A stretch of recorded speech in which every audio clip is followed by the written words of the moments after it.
Dau cuvântul domnului Alexandru Păcurar, consilier expert al Unității Centrale pentru Coordonarea Parteneriatului Public-Privat. Domnule Păcurar, avem șansa ca în 2011 sau poate în 2012 să fim pe această listă? Eu zic că șansele sunt reale, depinde de foarte multă lume.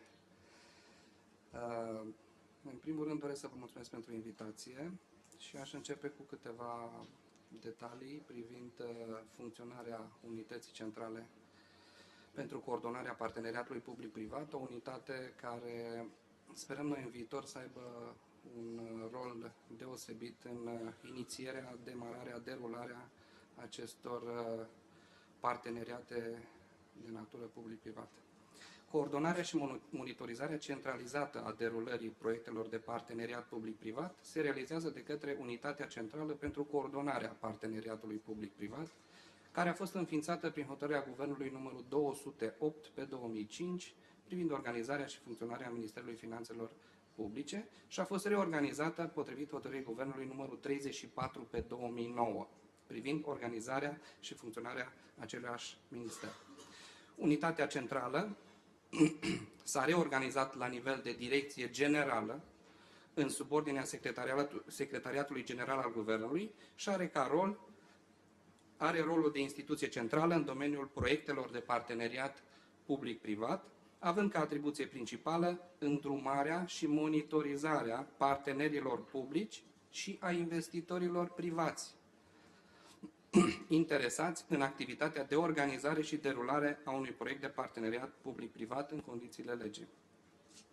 În termen de 60 de zile, noi deja am luat măsurile necesare, am inițiat deja și am pus bazele unui sistem de date integrat unic, cuprinzând toate proiectele de parteneriat anunțate, precum și o arhivă a proiectelor care se vor realiza. Așa cum bine știți, s-au anunțat, toate ministerele de resort deja au depus la Secretariatul General al Guvernului un număr de circa 40 de proiecte care vor fi analizate și probabil vor intra în discuții să vedem care dintre ele sunt într-adevăr compatibile și sunt necesare. Bineînțeles, nu trebuie să ne gândim la parteneriatul public-privat ca un sistem de tip universal, panaceu, care ne va salva de la achizițiile publice. Sunt două elemente distincte. Achizițiile publice sunt reglementate, avem un sistem legislativ bine pus la punct, poate fi îmbunătățit în continuare, iar parteneriatul public-privat nu vine să înlocuiască achizițiile publice. Parteneriatul public-privat se referă la acele proiecte care sunt complexe. Deci, repet, nu este vorba de depozite de legume, de parcări, de mall-uri și asemenea proiecte. Este vorba de proiecte complexe. Am văzut de foarte multe ori că se fac foarte multe confuzii la diferite discuții în care se avansează tot felul de proiecte de care mai interesante și mai năstrușnice. Parteneriatul public-privat, avem avansul țărilor, în special Marea Britanie, se referă la proiectele complexe, proiectele pe termen lung. Într-adevăr, avem două praguri foarte clare, pragurile stabilite prin directivele europene, prin regulamentele de aplicare, 125.000 de euro și 4 milioane, nu vreau să greșesc, 4.845.000 de euro. Noi am împărțit sistemele acestea în două tipuri de contracte, deci contractele pentru bunuri și servicii și contractele pentru lucrări. Este bine de știut că la nivel comunitar nu există norme specifice care să reglementeze crearea unui parteneriat public-privat. Acest lucru a fost consemnat de altfel și în comunicarea 91, comunicarea interpretativă a Comisiei Europene privind aplicarea dreptului comunitar în domeniul parteneriatului public-privat. Cu toate acestea, în domeniul contractelor de achiziții publice și al concesiunilor, principiul tratamentului egal și manifestările specifice ale acestuia, și anume interzicerea discriminării pe motive de naționalitate, libertatea de a presta servicii se aplică în toate cazurile în care o autoritate publică încredințează unei terțe părți prestarea de activități economice. Tocmai în acest sens, Ordonanța 39, care a modificat în mod substanțial legea 178 pe 2010, a fost emisă în urma discuțiilor extrem de dure cu Comisia Europeană, în special cu direcția DigiMarkt din cadrul acestei comisii. Noua formă a legii 178, modificată și completată prin Ordonanța de Urgență numărul 39 pe 2011, transpune și respectă legislația europeană în materie, în special Directiva 18 pe 2004, Regulamentul 1177 pe 2009, Directiva 66 de modificare a directivelor 665 pe 89 și 13 pe 92. Aș dori să vă prezint câteva elemente, pentru că poate unii dintre cei prezenți, colegi de-ai noștri, nu le cunosc. La cel de-al 4-lea summit anual privind parteneriatele public-private în Uniunea Europeană și statele emergente Uniunii Europene, care s-a desfășurat în perioada 8-10 iunie la Praga, unde au fost participanți și reprezentanți din diferite state, vectori de opinie consider eu semnificativi în acest domeniu, au fost prezentate opinii extrem de interesante la aceste discuții. Au fost analizate situațiile de risc, reducerea acestora, utilizarea eficientă a resurselor și capacităților instituționale ale statelor de a iniția, derula și recepționa obiectivele prin parteneriatul public-privat.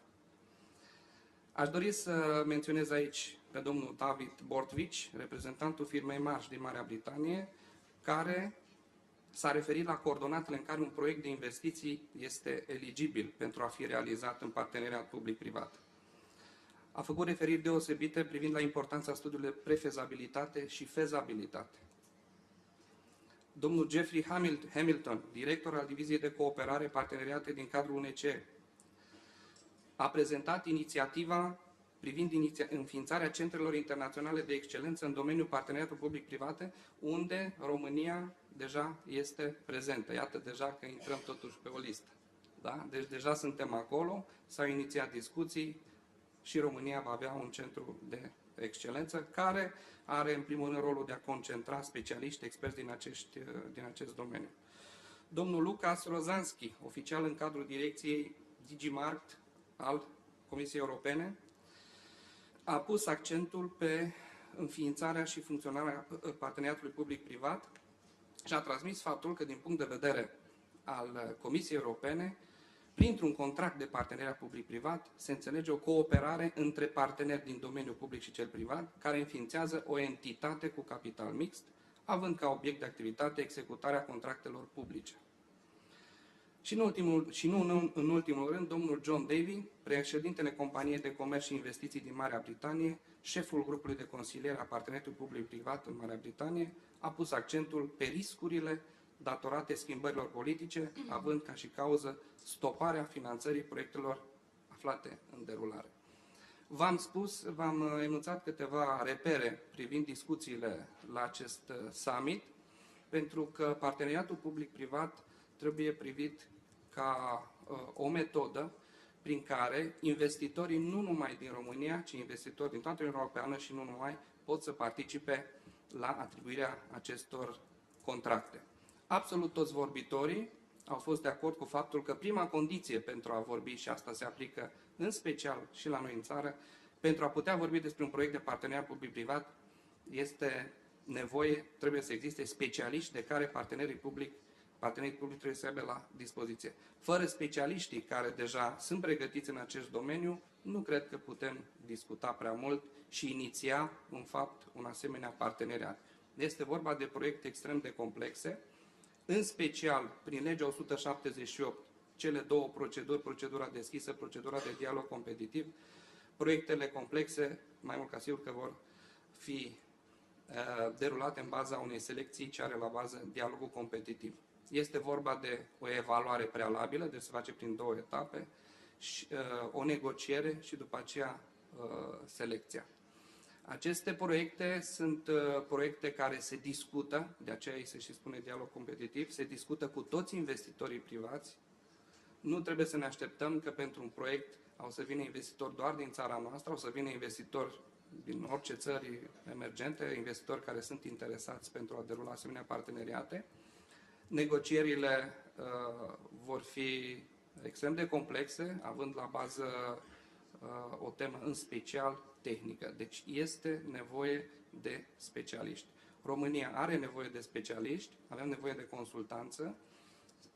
Guvernul României a inițiat discuții, sunt discuții pe această temă deocamdată, dar suntem siguri că